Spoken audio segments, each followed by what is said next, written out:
जय गजानन। गणेशाय नमस्तुभ्यं। हेरम्बाय एकदन्तिने स्वानन्दवासिने तुभ्यं ब्राह्मणस्पतये नमः.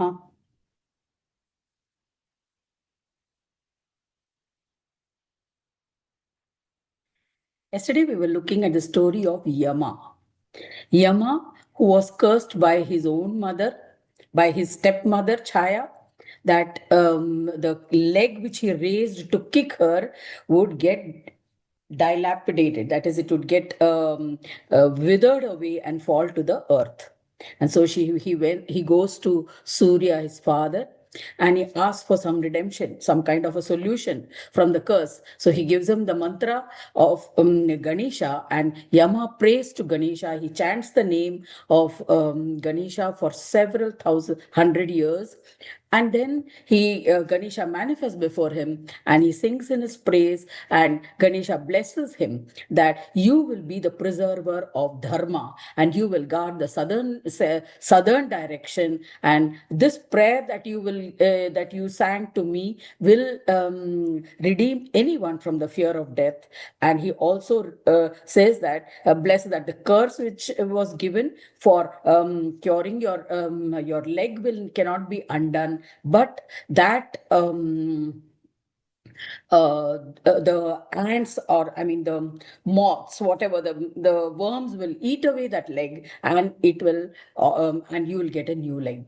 So he blesses him and he says you are blessed with all kinds of health, wealth, prosperity, and liberation.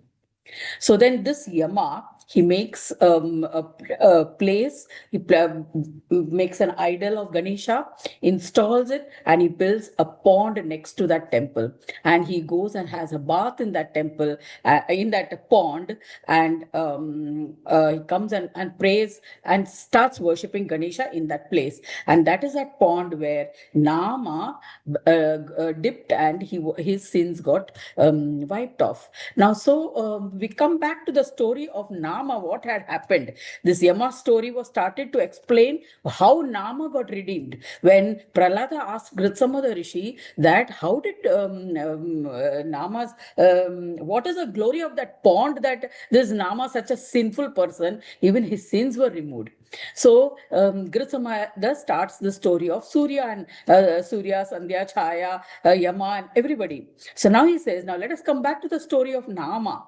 Nama was a really very cruel fisherman. He was a fisherman, no doubt, by profession, but he lived on looting the people who passed through the forest. He would waylay them in the forest, grab them of all their possessions, and that is how he became rich. He would, if anybody did not give him, then he would kill them also. So he was such a sinful person that that even Brahma and others gods felt that if they keep a track of the number of sins, that they will become sinful. So that much they were afraid of the impact of the sins of this Nama. So not on, that is why they say keep good company. Why do they say keep good company? If you keep company of the bad people, you may be very good, but the influence of those bad people will impact you also. If that could impact even Brahma was also afraid that this fellow's sins will impact us. That is why they say a rotten apple is dangerous in a basket of good apples.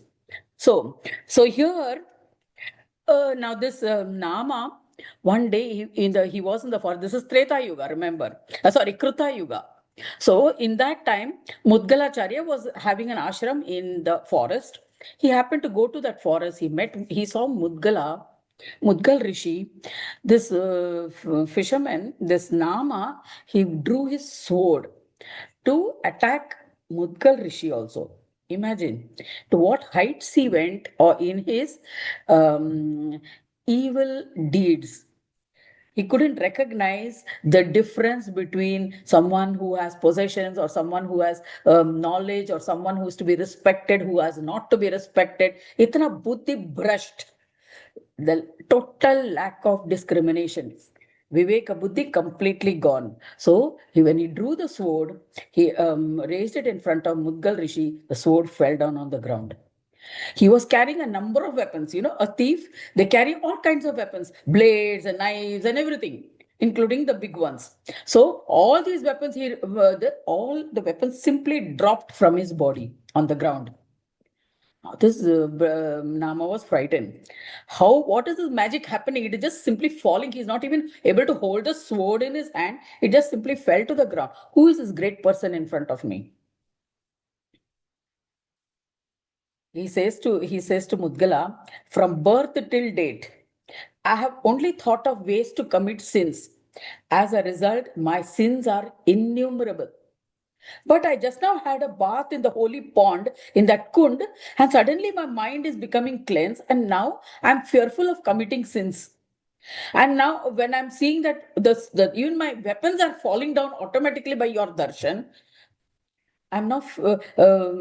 I'm free of desires also. Please tell me, who are you? This is simply extraordinary. It is unbelievable. My sinful mind has also become free of all kinds of desires. Now I don't seem, looking at you, I even lost all desires. I have lost all the desires also. I'm having a feeling that I should be free now. I want to be liberated. I have no intentions. So Mudgala says, go pick up your weapons. But he says, I have no intentions of even picking up my weapons. Oh, sagacious one, please counsel me about how to get rid of this sansara, this worldly existence, to achieve liberation. So when he was pleading like this, Mudgal Rishi said, pick up your weapons and go home. Now the cruel fisherman, his eyes were filled with tears. It was filled with repentance. He offered pranams and he requested, O Yogindra, please accept me as your disciple. Otherwise, I will sacrifice my body just now here in your presence. I am no longer interested in physical gratifications.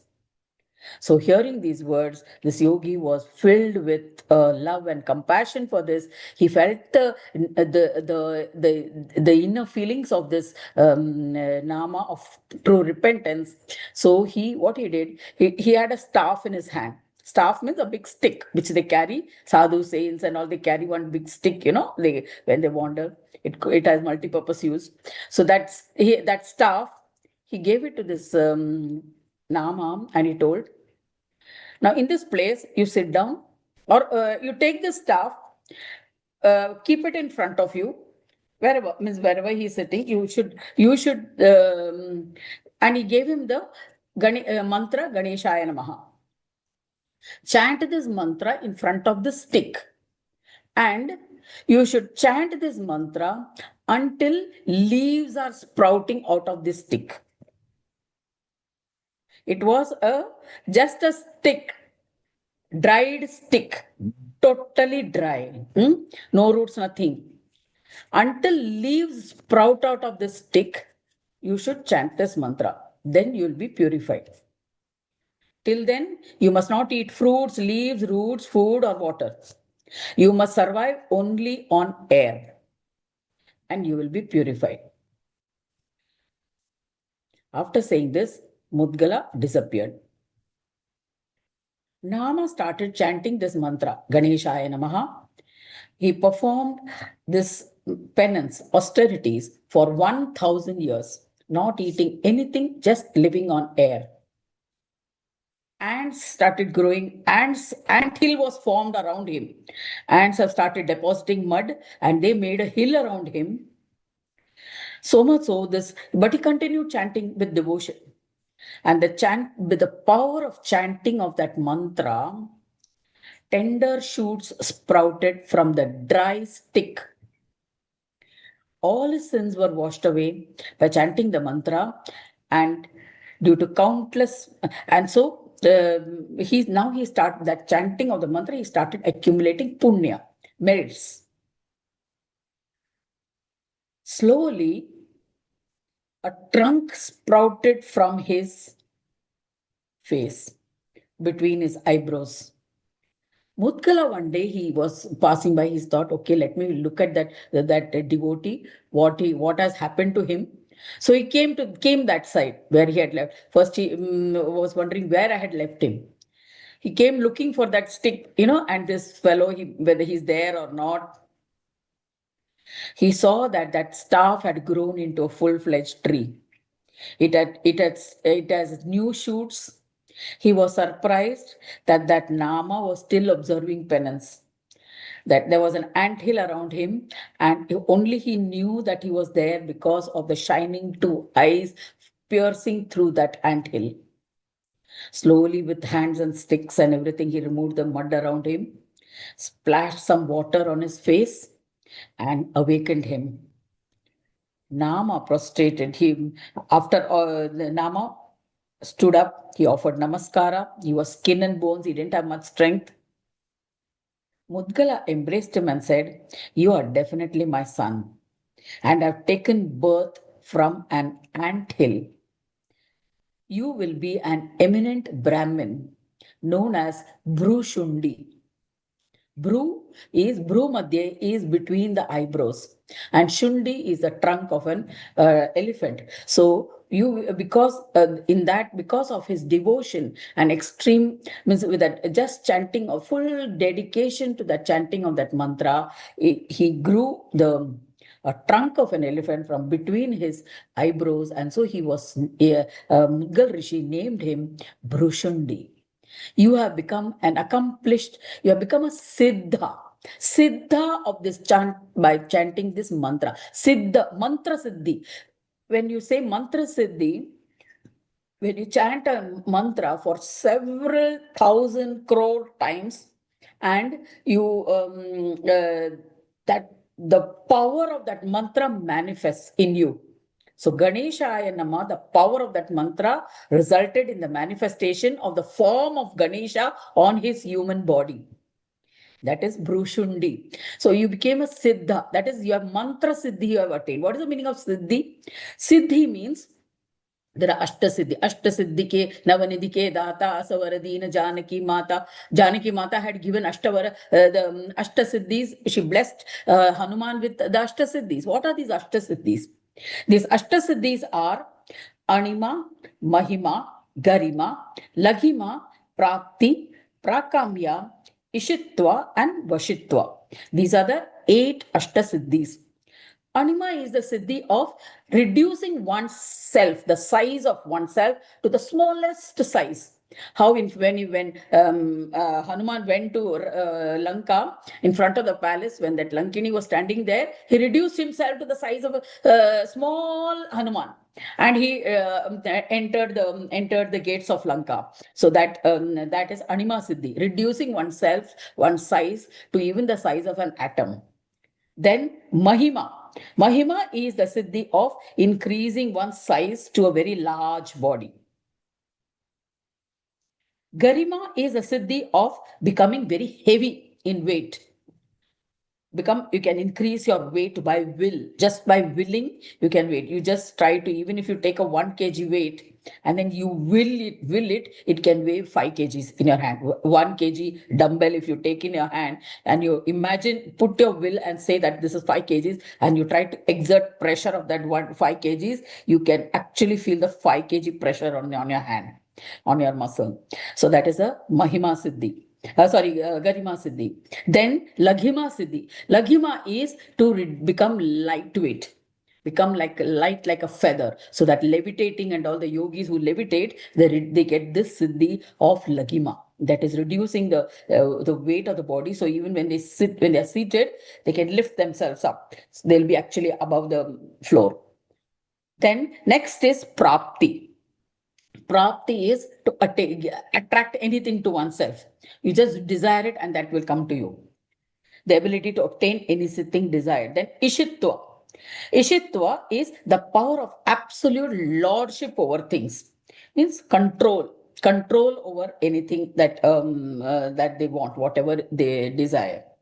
Especially physical manifestation of the Pancha Mahabhutas. That is, so they have those siddhis are to control rain, control the air, and they can with that with their this that power they can even move these elements. Then last is the Vashitva. Vashitva is the siddhi of controlling desires. That is, yatra kama kama vasa vashitva. That is the desire tendencies, vasanas towards desires. Not only desire itself is a vasana, is a vasana, that is a tendency towards that vashitva, control over that tendency for desires, that is vashitva. So these are all the 8 siddhis. When you attain 8 siddhis, you become superhuman. So like Hanuman. Okay, so this Hanuman has had all these Ashtasiddhis, but unfortunately he had a curse that he will only when someone reminds him that you have these siddhis, he will remember those siddhis. So that way he is also kept under control. So until then he won't know that he has these powers. So now Brushandi and Mudgala Rishi, he blesses him. You will have a life. Now see, Mudgal Rishi himself was Ganesha himself. Ganesha had manifested as a light, as a flame of light, which Angiras Muni had preserved in a bamboo, and he had brought him to life as a physical being. Now Mudgal Rishi blesses this Brushundi as his son, and he says you will have a lifespan of 100,000 kalpas.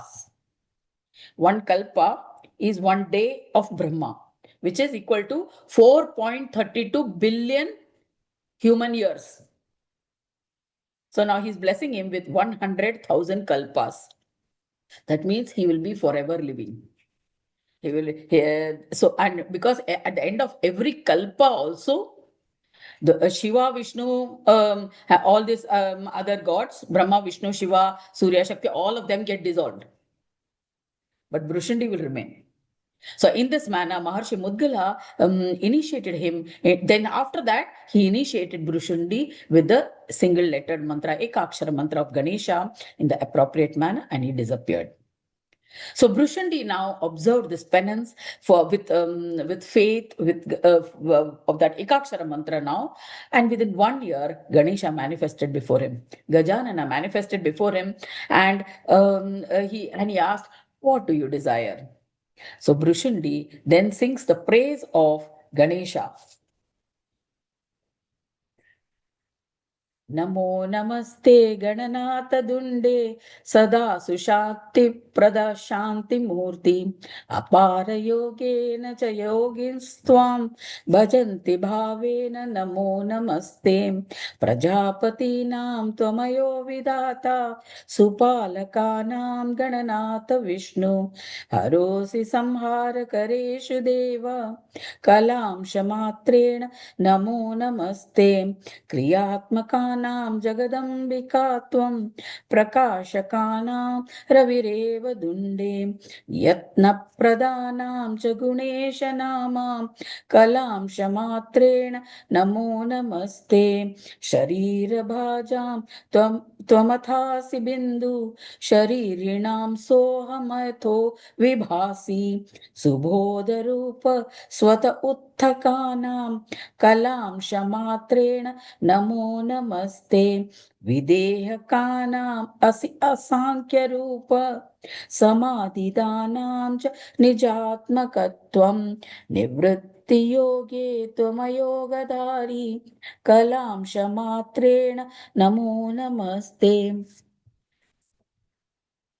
गणास्त एते गणनाथ नाम्नां त्वमेव वेदादिषु योगकीर्ते सदा सुशान्ति प्रदसंस्थितोऽसि भक्तिश भक्तिप्रियते नमो वै ककार सिद्धिस्त्वपि मोहदात्री नकार बुद्धिस्तवथ मोहदात्री तयोर्विलासी पतिरेव नाम्नां गणेश्वरस्त्वं च नमो नमस्ते गकार रूपेण भवान् सगुणो नकार रूपेण च निर्गुणोऽसि तयोरभेदे गणनाथ नामा योगेश भक्तेश नमो नमस्ते किं वदामि गणाधीश महिमानं महाद्भुतं यत्र वेदादयो भ्रान्ता इव जाता प्रवर्णने पतितानाम् अहं श्रेष्ठ पतितो patito एव च तव नाम प्रभावेण jato aham brahmanottama. So he says, after singing the praise of Ganesha, he says, I was of such a lowly caste, and you made me a Brahmin by merely chanting your name. So, how more can I praise you, O Gananatha? I was without any samskaras. I was the lowliest of the low person. But yet, because of your grace, because of your glory, you have uplifted me to this level and made me one of the greatest devotees of Ganesha. Saying this, he shed tears of joy and devotion, and with a total devotion, he kept bowing down to Ganesha again and again. Ganesha said, I give you, ask me for a boon, whatever you want. You have, he joined his and said, and he blesses him, saying, O Brahmin, ask for whatever you desire. There will never be an ascetic devotee comparable to you. So, hearing these words, Bhrushandi was choked with emotions. He says, O Gajanana, if you are pleased to grant, then grant me a boon that my devotion to you will be absolute and steadfast. Gajanana said, Tatastu. And he said that this place where you have done this penance, it will be a holy pilgrimage center, and it is called Amalashrama. Amalashrama is still there near Amravati or Jalgaon, somewhere. Amalashram. Amal means there is no pure, no dirt or no mala. Amala. That is, there is no, that is, it's a pure, absolutely pure place. So this ashram of yours will be called Amal Ashram. He blessed him, and it is still there. Even now, it is there. So after that, Ganesha disappeared, and after that, all Brahmins, all devotees, they came to visit this place. Brahma, Vishnu, Shiva, all the gods, one after the other, they keep visiting this place, in form, without form, formless, just in their sukshma sharira also. They come and visit, and they also took his darshan. So this is the greatness and glory of a devotee who developed a shund, that is the trunk of an elephant, by mere penance and chanting of the name of Ganesha. So this Bhushundi, this eminent Brahmin Bhushundi, would perform daily puja of Ganesha in according to Vedic traditions. He performed manas of he of course he performed the puja of an idol, will be there, temple will be there, but he also, the greatness of this devotee was of his manasa puja. There's a detailed description of his manasa puja. Manasa puja are of four types. One is Sakara Sadhara, Sa Adhara Manapuja. That is two, Sa Adhara, that is taking support. Sa Adhara Manasa Puja, two types of Sa Adhara Manasa Puja, and Niradhara Manasa Puja. There are two types of Niradhara Manasa Puja. So, what is Sa Adhara Manasa Puja? That is having an um, uh, uh, idol of Ganesha in mind, and then offering puja by imagining that mentally. This Manasa Puja means mental puja, not the physical puja of offering flowers or ganda and karpura and everything. This is Manasa Puja. In the Manasa Puja, you imagine the form, the deity, the idol of Ganesha, and then you start offering flowers, dupam, deepam, prasanna, nevedyam, and everything, whatever is to be offered. The Shodashopachara Puja, you can do the entire detailed puja mentally. This is Adhara, first type of Adhara Puja. Second type of Adhara Puja is, again, here you don't do all that offerings.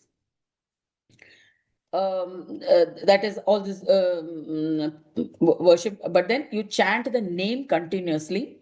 Keep the idol of Ganesha, contemplate on the Ganesha, and imagine that Ganesha to be all pervading everything, and then do the worship. So that is second type of Adhara Manasa Puja. Then Niradhara Manasa Puja. In Niradhara Manasa Puja, all the Chitta Vrittis have gone. That is, there is no Vikshipta, Kshipta, Mudha, Ekagra, so there is no Chitta Vrittis. So in this case, you will, Ganesha will be imagined as a supreme soul, the Paramatma, and imagining the rites in the mind, and we only use speech as an offering. And in speech also, speech means you don't say the word, mental speech. You say a particular mantra and do all that offerings to the Ganesha as a supreme soul, Paramatma. So that is the Niradhara. There is no support of anything else. This is the first type of Niradhara Manasa Puja. And the second type of Niradhara Manasa Puja is where you imagine Ganesha as you take the Ganesha as a supreme being, supreme soul, and you do nothing. In that silence, you remain in that silence. So that is the second type of Niradhara Manasa Puja. So in this state, the practitioner of yoga will experience absolute yoga shanti. So these are the practices which of teachings of Brushundi, or what he practiced, and such Manasa Puja of Ganesha is done by yogis who are practitioners of Shanti Yoga, which is also called Purna Shanti Yoga. So so these are the four types of Manasa Puja as practiced by Brushundi. So where we don't have idols, or where we cannot have idols, we can do Manasa Puja anywhere and wherever you are with purity of mind. So Brushundi Maharaj, so this Prahlada, now Grutsamada has narrated this entire story to Prahlada. So Prahlada is, Grutsamada is Rishi is telling Prahlada. So this Brushundi sitting in his own house, in his ashram, what he prayed, Manasa Puja he did, it reached Vinayaka at Kashi. That is, that king of Kashi came to look for Brushundi. From where? Oh, how did it reach Vinayaka? And Vinayaka is acknowledging the receipt of the puja offered by Brushundi, sitting somewhere else. So, any virtuous human being who reads this astonishing legend, this is the falaprapti of this, listening to the story, who reads this astonishing legend of Brushundi, or listens to it, or narrates it, will ascend to Swananda Loka. Swananda Loka is just like Vaikuntha of Vishnu, Kailash of Shiva. Ganesha's Loka is called Swananda Loka. Whatever he desires will be fulfilled. So this is the auspicious legend of Brushundi that I have narrated to you. Thus ends the legend of Brushundi in the second khand of the Puran Upanishad, Srimad Mudgal Puran. We'll continue with the stories of Ekadanta on Monday. For now, let us meditate on this Manasa Puja of Brushundi Maharaj. Brushundi, one of the greatest devotees of Ganesha, acknowledged by Ganesha himself. He chanted the Ganesha mantra.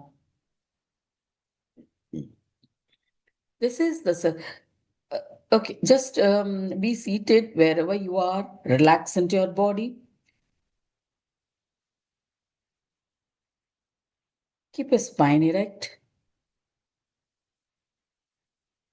Hands on your lap, palms facing upwards. See that your feet are firmly planted on the floor. Feel the earth beneath your feet.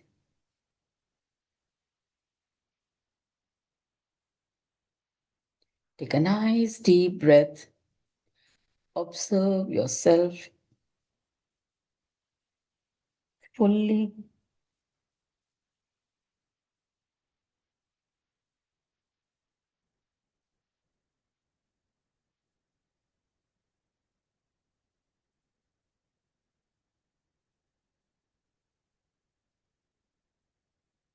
Keep your attention on the Sahasrara.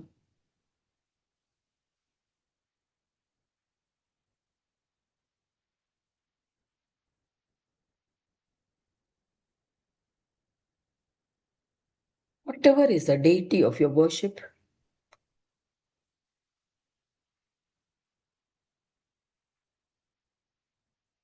you can have any deity of worship of your choice, whom you feel drawn towards.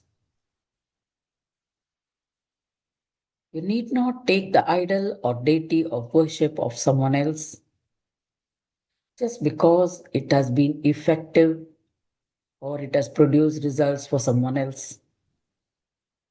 You will be drawn to a deity of your own frequency. The deity will be the deity which you are required to worship will come before you.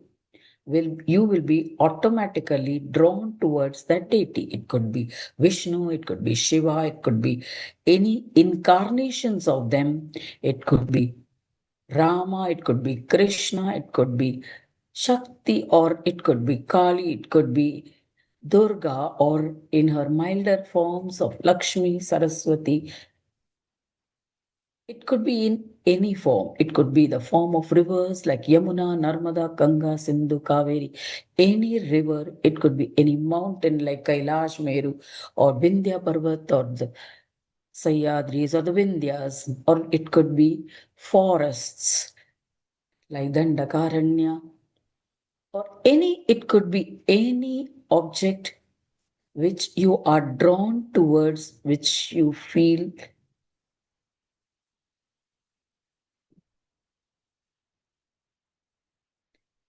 That's the image that keeps coming in front of you constantly. So, which means that you are vibrating with the frequency of that image.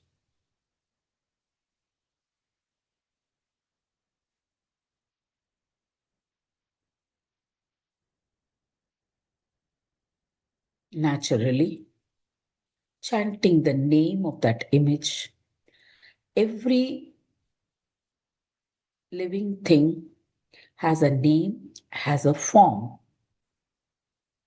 The Panchamahabhutas, the five primordial elements, the earth, fire, water, air, and space, they mingle with each other or they combine to form a entity. It could be a living being or a non-living being, like a stone. This manifestation takes a form, it has a name. And when it is infused with life, with prana vayu, it becomes a living being.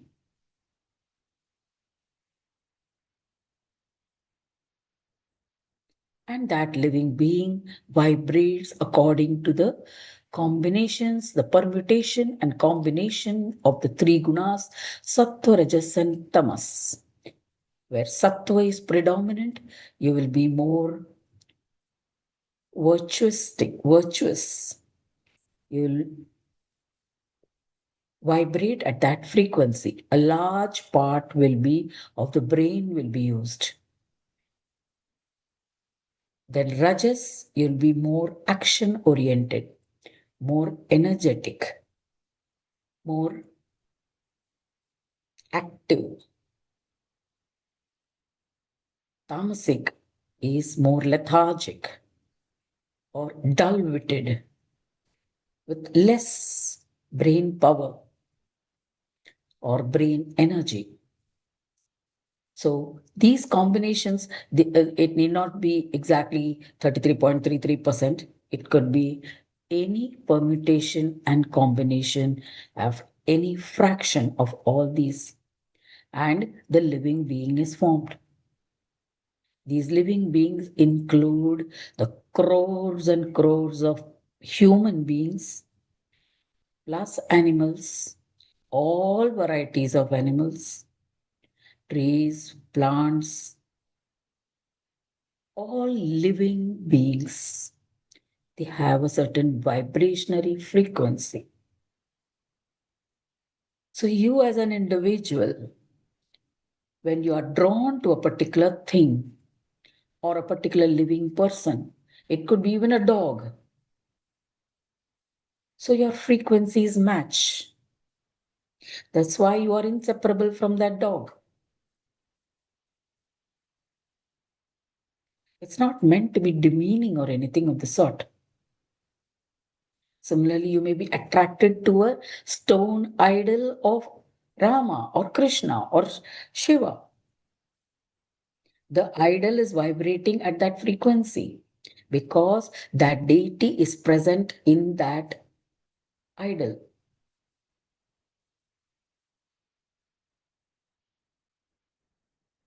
And we are drawn to it. Just as a magnet is inert for all to look at. To look at, it is just like a piece of iron. But when it is brought in front of some iron particles, that gets pulled to it. So the frequencies of the magnet match match that what is attracted to it.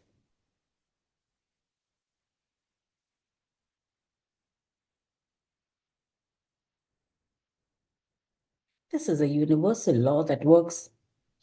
So the deity of your worship could be anything to which you are drawn towards. It could be your family deity. It could be the village deity, Grama Devata.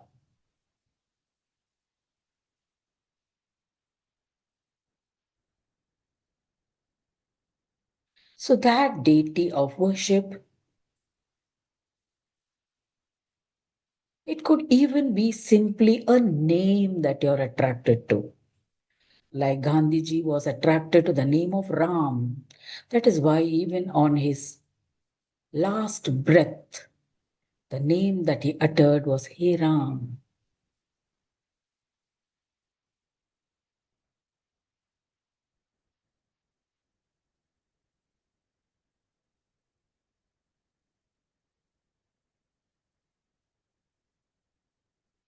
So that is why in Kali Yuga, it is said that Nama Sankirtan, that is, the name is the power in Kali Yuga.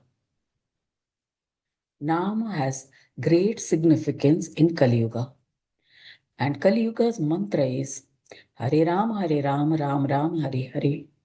Hare Krishna, Krishna Krishna, Hare Hare. That is why this is the chanting that is done by all the Vaishnavas.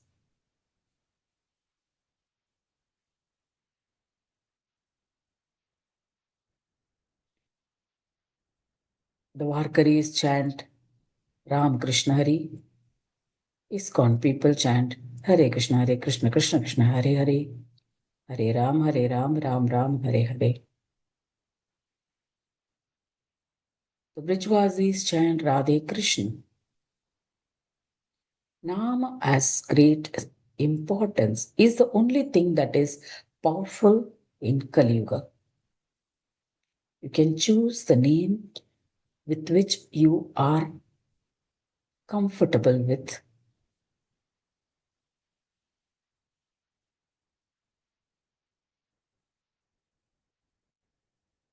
And then through the chanting of that mantra, whatever you desire will be attained.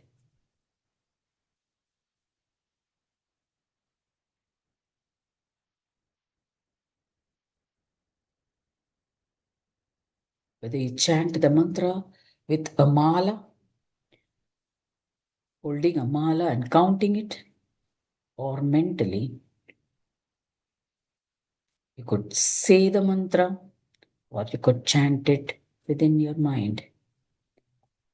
In the silence of your mind, you could be repeating the mantra all the time. Even Rumi, it was said, even when he slept, the mantra could be heard. His body was chanting that mantra. His subtle body was chanting the mantra.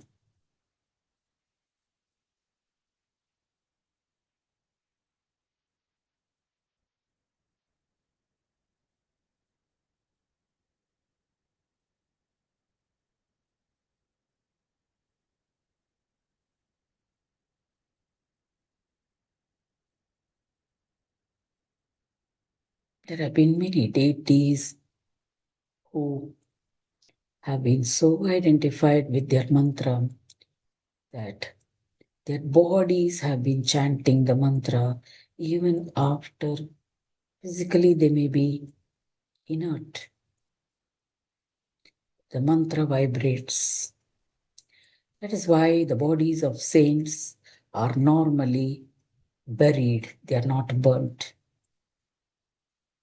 Because the power of mantra still vibrates in their bones, in their skeleton of the bones. To keep it alive, they are buried.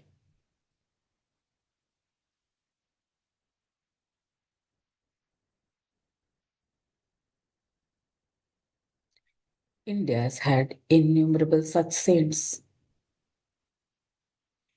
Even today, if we go to Mantralaya, Raghavendra Swami temple, it is when Raghavendra Swami took Jivan Samadhi. Even today, his power can be felt for several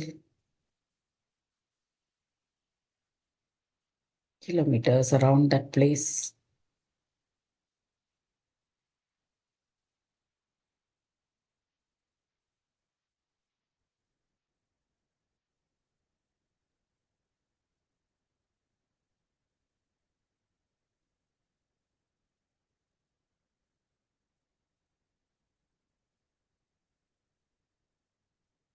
Great is the glory of saints, sages, rishis, munis.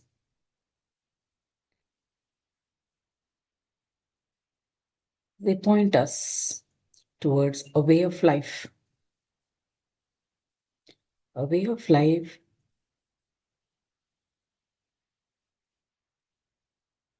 that can be incorporated within your lifestyle, whatever it may be.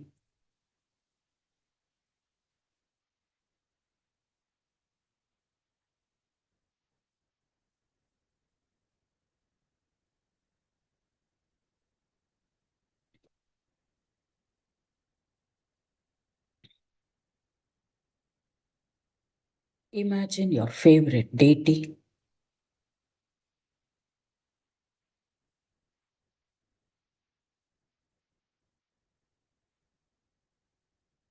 Look with your inner eye at the complete form of that deity.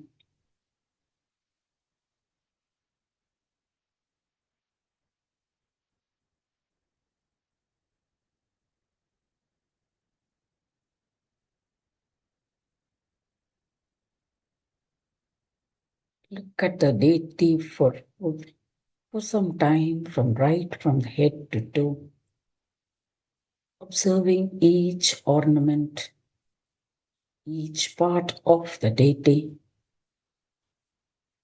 with full devotion as an object of worship.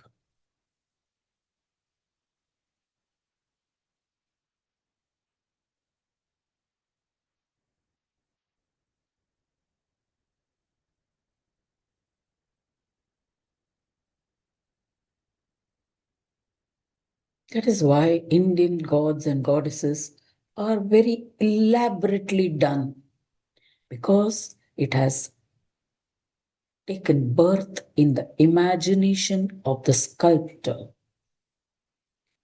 He has imagined the deity with a great sense of devotion to the object he has visualized, seen, and dreamt for a long period of time, and then that is expressed as a sculpture, an idol, which we see spread across the length and breadth of this country.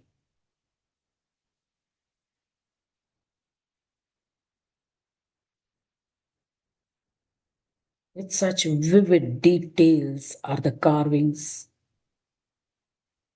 the expressions on the eyes which they have seen within them as a vision.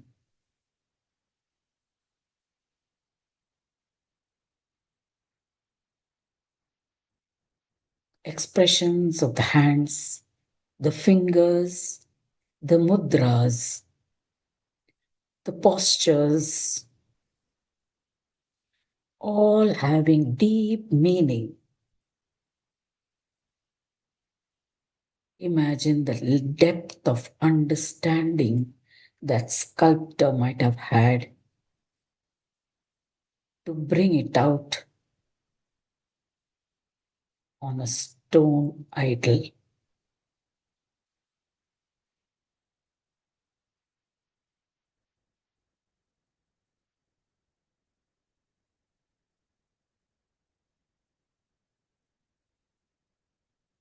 The proportions are meticulous, not a flaw in the length of the arms, the size of the shoulders, the proportions of the body.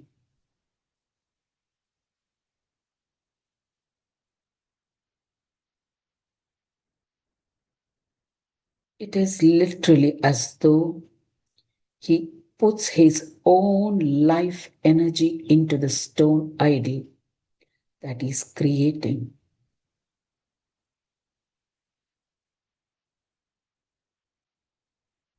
Which is the reason why those have stood the test of time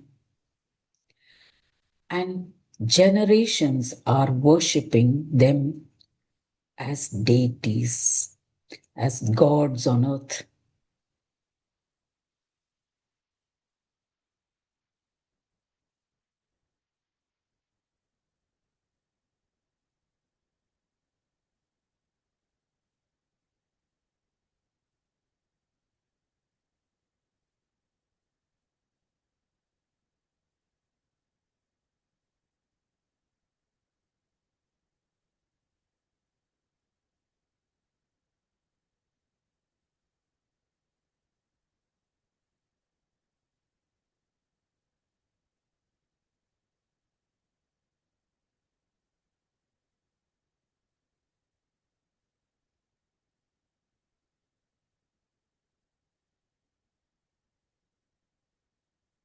Most often, these deities are the result of actual life incidents having occurred in those places of worship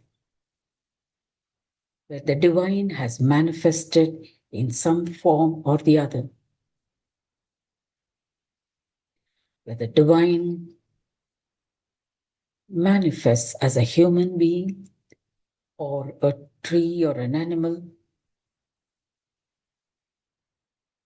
does some extraordinary work, a supernormal phenomena, and disappears. That memory is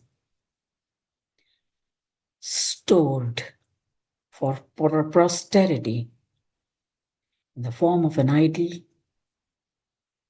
and worshipped to keep that memory going.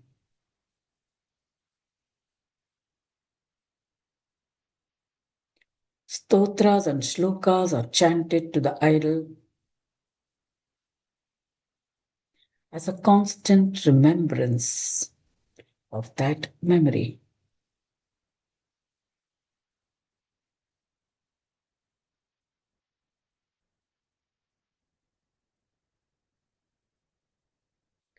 It's a lost art now. What we visualize in the morning, we don't remember in the afternoon.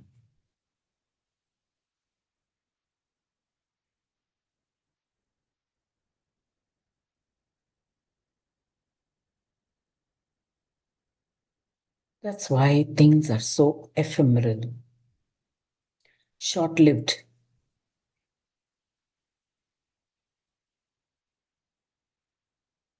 What was important yesterday is no longer important by the evening, or something else has taken that place.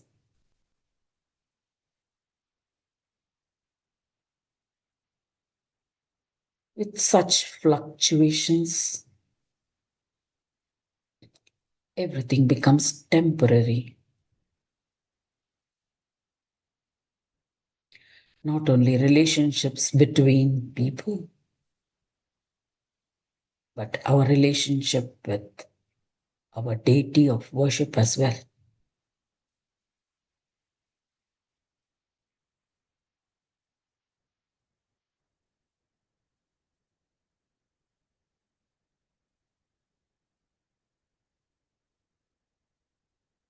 Nothing eternal comes out of something temporary.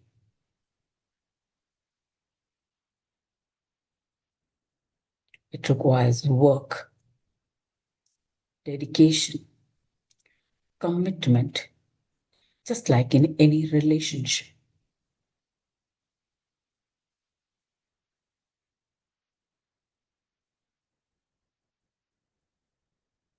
A relationship is carved out of human energy, the love, compassion, empathy, a knowing.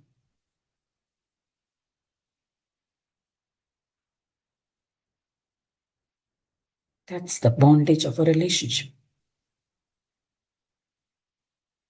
So also is a relationship with the deity of worship, which is called devotion, which is called bhakti, which assumes a spiritual significance because it is not based on temporary ideas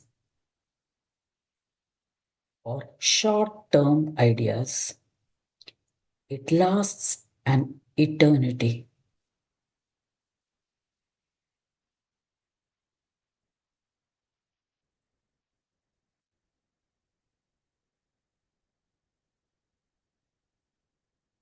It is not contractual.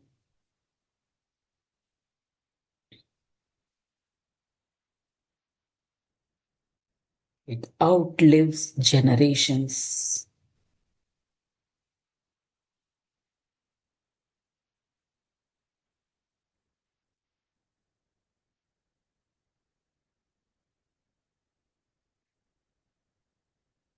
That is why some abodes of worship, like Vaikunt, Kashi, Kailash, have outlived even Pralay or major destructions.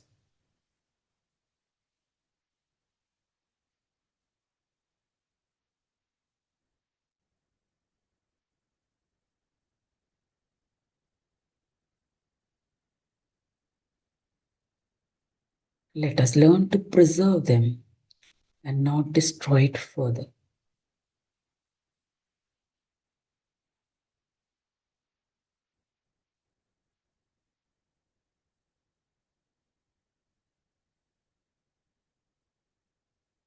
Come back to the deity of your worship, the deity with the name and form. Mentally visualize that deity of worship.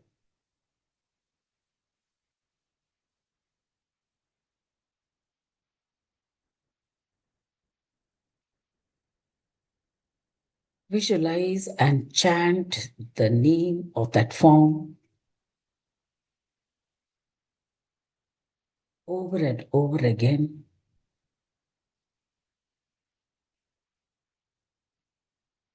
Dwelling deeply on each syllable, each sound of that name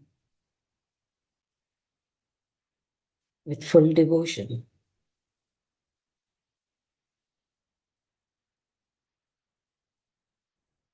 You may begin with a certain number of times that you will chant the name, or with a certain time frame, 10 minutes or a half an hour, or whatever time is available to you. Soon this will become a discipline, a practice that you look forward to every day, because that's the time that you spend with your deity of worship. You're slowly building a relationship that's going to last for eternity. It's not to be taken lightly.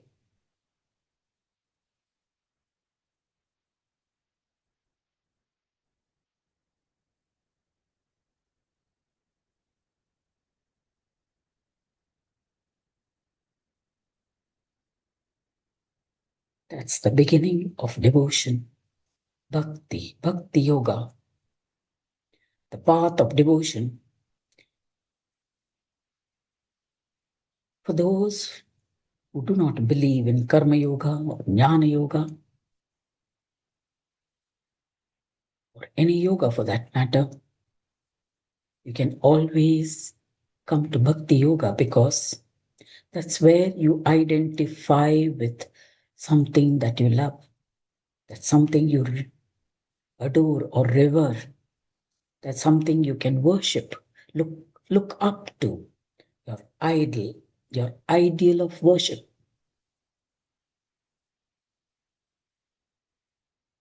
Simple and easy.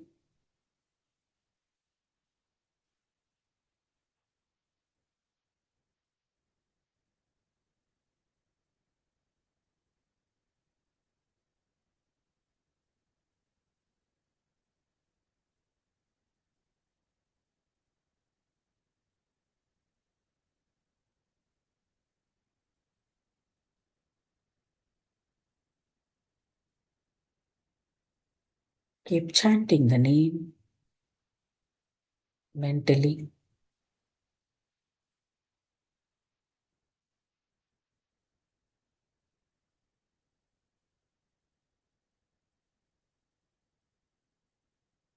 You have the Manache Shlok of Swami Ramdas.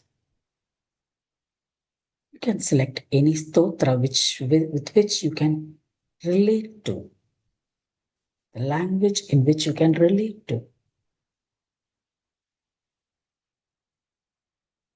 where the depth of the words touch the deepest part of your heart.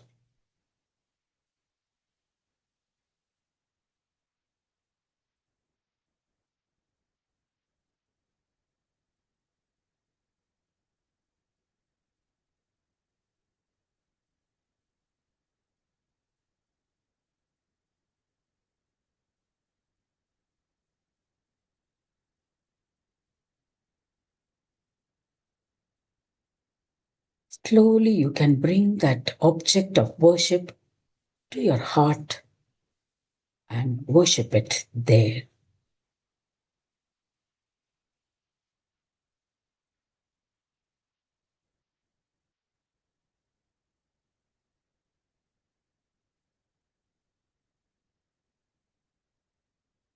Take a nice deep breath.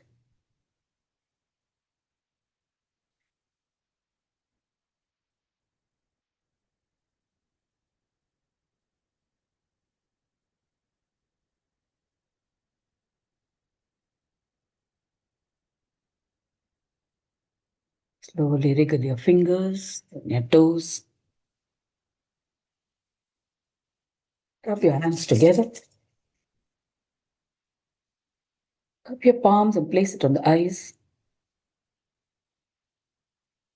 Gently rubbing your eyes and face. When you're ready, you can open the eyes.